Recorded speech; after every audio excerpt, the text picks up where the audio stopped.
मी निकिता पाटील, वृत्तम मराठीच्या बुलेटिन मध्ये आपलं स्वागत। सध्या सर्वत्र थंडीची लाट उसळली असून राजधानी दिल्लीत देखील थंडीचा कडाका जाणवतोय। दिल्लीत थंडीसह दाट धुक्यांची देखील लाट पसरली आहे।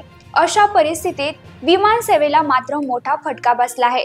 दाट धुक्यांमुळे अनेक विमानांना उशीर होत असून शनिवारी दिल्लीहून येणाऱ्या आणि पुण्याहून जाणाऱ्या तब्बल 32 विमानांना उशीर झाला, तर रविवारी देखील काही विमानांना धुक्याचा फटका बसला आहे।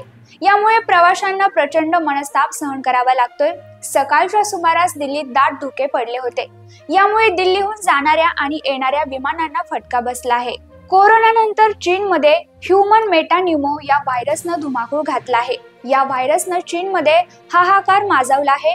अशातच आता भारतातही याचा पहिला रुग्ण आढळला असून सध्या भारतात देखील भीतीचे वातावरण आहे। बंगळुरूमध्ये 8 महिन्यांच्या चिमुकलीला HMPV विषाणूची लागण झाली आहे। या चिमुकलीची प्रकृती सध्या बरी असल्याची माहिती आहे। आरोग्य विभागाच्या म्हणण्यानुसार एका खासगी रुग्णालयाने केलेल्या चाचणीत या चिमुकलीला ह्यूमन मेटान्यूमोची लागण झाल्याचं दिसून आलं आहे। गुजरातमधील पोरबंदर विमानतळावर मोठा अपघात झाला आहे। भारतीय तटरक्षक दलाचे हलके हेलिकॉप्टर ध्रुव नियमित सराव उड्डाणानंतर तटरक्षक दलाच्या विमानतळाच्या धावपट्टीवर उतरत असताना दुपारी 12:10 कोसळले। अपघातानंतर हेलिकॉप्टरला लागलेल्या आगीत तिघांचा मृत्यू झाला आहे। हेलिकॉप्टरमध्ये 2 वैमानिकांसह एकूण 3 जण होते।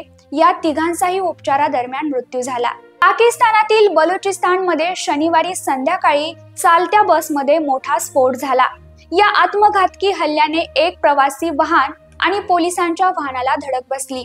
IANS या वृत्तसंस्थेने दिलेल्या माहितीनुसार बसमधील स्फोटात 8 सुरक्षा कर्मचाऱ्यांचा मृत्यू झाला आहे, तर 40हून अधिक जण जखमी झाले आहेत। जखमींमध्ये बहुतांश तरुण आहेत।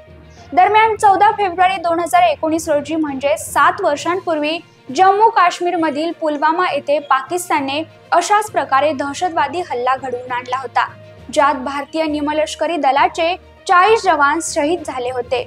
अमेरिकेचे मावळते राष्ट्राध्यक्ष बायडेन यांनी शनिवारी वादग्रस्त अमेरिकन उद्योगपती जॉर्ज सोरोस यांच्यासह 18 जणांना सर्वोच्च अमेरिकन नागरी सन्मान दिला आहे। राजकारण, क्रीडा, मनोरंजन, नागरी हक्क, LGBTQ अधिकार आणि विज्ञान क्षेत्रात काम करणाऱ्या लोकांना हा सन्मान देण्यात आलाय। मात्र यावेळी प्रदान करण्यात आलेल्या पुरस्काराच्या यादीत जॉर्ज सोरोसचं नाव असल्याने सर्वत्र खळबळ उडाली आहे। अनेक क्षेत्रातून त्यांना हा पुरस्कार प्रदान करण्यात आल्याने टीका होत आहे।